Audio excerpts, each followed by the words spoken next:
Assalamualaikum warahmatullahi wabarakatuh. Rahayu, rahayu, rahayu. Salam sehat dan bahagia selalu untuk kita semua.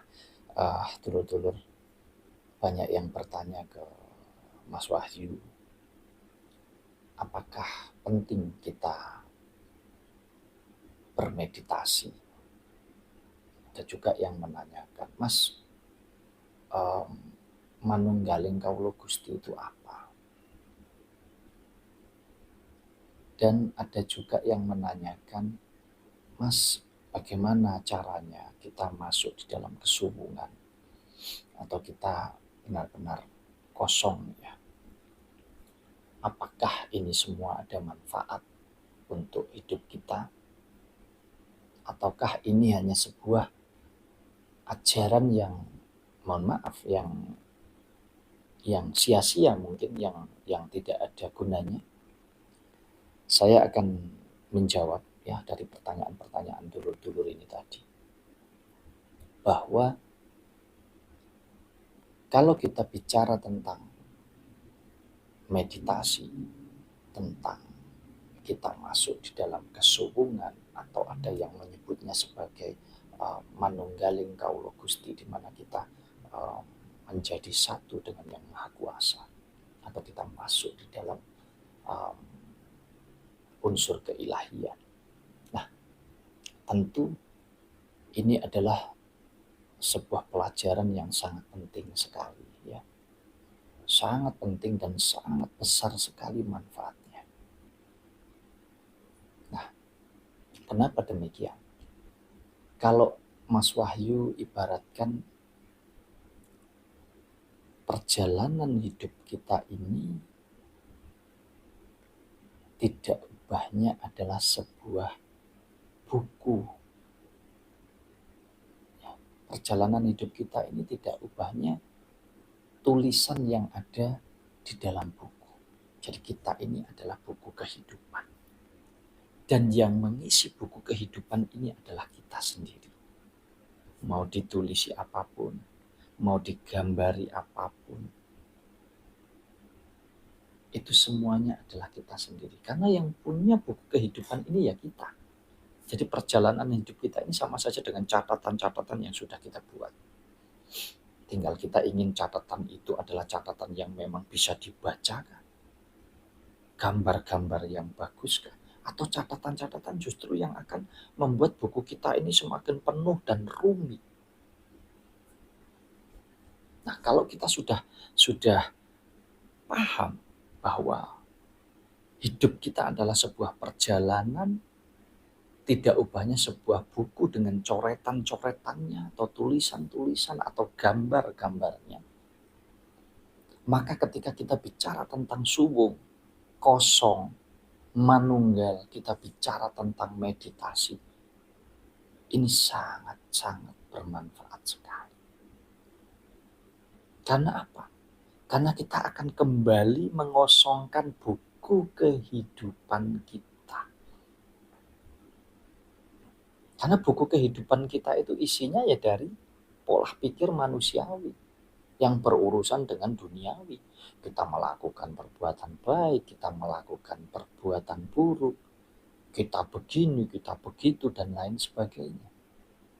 Sehingga terisilah buku-buku kita ini dengan coretan, dengan tulisan segala macam itu sampai mungkin penuh. Nah, ketika buku ini penuh dan terus kita berikan coretan-coretan atau tulisan-tulisan, maka sulit sekali untuk kita bisa membacanya. Nah, di sanalah fungsi atau manfaat kita bermeditasi. Kita wening, kita masuk di dalam kekosongan, kita menyatu, kita lebur unsur manusiawi, unsur duniawi kita tinggalkan, dan kita masuk di unsurnya ilahiyah, di mana di situ kita mengatur sirkulasi nafas kehidupan kita. Sudah tidak ada lagi yang ini, pola pikir ini, anasir hawa nafsu ini kita tinggalkan, kita buang. Atau yang disebut kalau kata orang Jawa, mati sakjroning urip, urip sakjroning mati. Kita masuk di sana. Kita tinggalkan unsur duniawi kita. Dan yang ada di sana hanyalah ucapan syukur karena kita diberikan kehidupan. Jadi di situ hanya betul-betul kita nikmati nafas kita nikmati hidup kita ini, bukan secara duniawi. Ya. Karena kalau kita bicara meditasi, kita masuk di dalam keweningan ini ada sensasi sendiri yang sulit sekali untuk kita jabarkan secara, kita jabarkan secara fakta. Pada intinya adalah kita akan betul-betul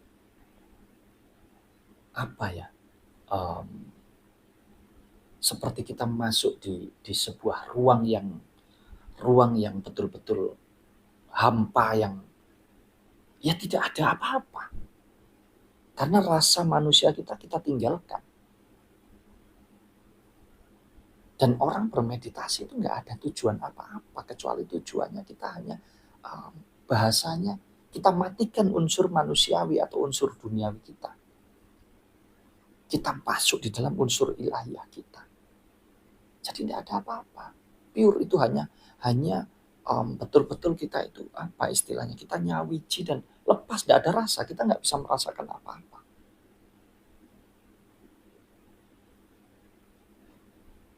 Nah, poinnya adalah ketika kita mampu masuk di sana, kita mampu menghapus, kita mampu menanggalkan segala unsur duniawi kita, ya secara otomatis buku kehidupan kita ini akan kembali kosong, akan kembali bersih. Sehingga dengan mudah kita menulis lagi, dengan mudah kita memberikan gambaran atau coretan-coretan di buku kita.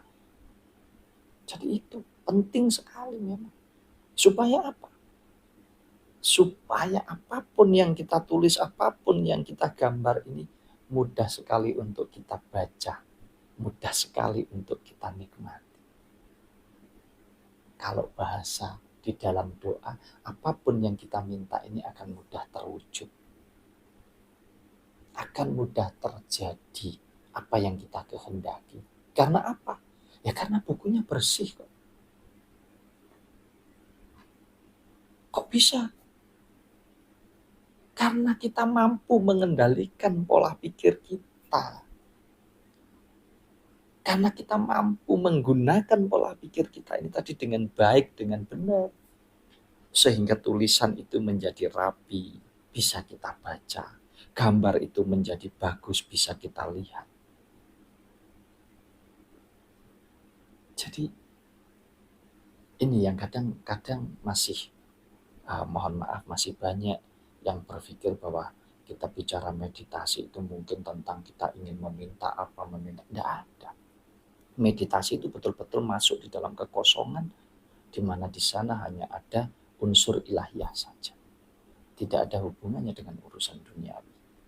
Tapi setelah itu, baru ketika kita masuk di dalam doa, itu sudah berbeda lagi. Karena kita sudah menggunakan rasa kita, rasa manusianya. Kalau kita semedi, suwung, manunggal, tidak ada rasa manusianya, kita tinggalkan. Nah ini pentingnya kita paham.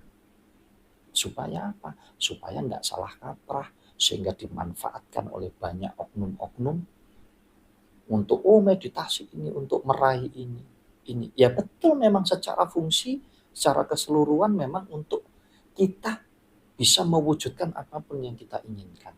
Tetapi meditasi itu sendiri atau masuk di dalam kekosongan atau kesuwungan atau wening itu betul-betul di situ ya tidak ubahnya kita menghapus semua tulisan yang ada di buku kehidupan kita. Jadi kita membuang atau mematikan atau kita tanggalkan segala urusan duniawi kita. Nah, perkara prosesnya di dalam belajar bermeditasi, setiap orang punya metode yang berbeda-beda. Ya, jadi saya tidak bisa, harus begini, tidak. Dan tolak ukurnya juga ada di pribadi masing-masing. Tidak bisa diukur, sekian menit, sekian detik, sekian jam kita akan mampu di posisi manunggal atau di posisi menjadi satu atau di posisi wening itu setiap orang tidak bisa kita ukur. Oh, nggak bisa direncana karena rasanya tidak ada di sana. Dan di sana betul-betul masuk saja kalau kita sudah mampu, bleng sudah hilang semua. Nah, mungkin ini yang bisa Mas Wahyu sampaikan kepada panjenengan. Sekali lagi tujuan kita adalah sama-sama belajar tentang kehidupan ini. Hendaknya kita bisa saling menghargai jikalau apa yang Mas Wahyu sampaikan mungkin tidak sesuai dengan cara, tidak sesuai dengan pemahaman atau pemikiran panjenengan, Mas Wahyu ya mohon maaf ya. Tetapi jadikan saja ini sebuah um, pelajaran ya, yang mana pelajaran itu ada baik, ada buruk, jenengan senang atau enggak ya monggo-monggo saja, bebas. Kalau senang monggo diikuti, dijalankan, diterapkan dan jenengan bisa dapat manfaatnya. Tetapi kalau memang tidak sesuai ya jangan. Nanti justru akan membuat sampah di dalam kehidupan kita. Terima kasih. Assalamualaikum warahmatullahi wabarakatuh.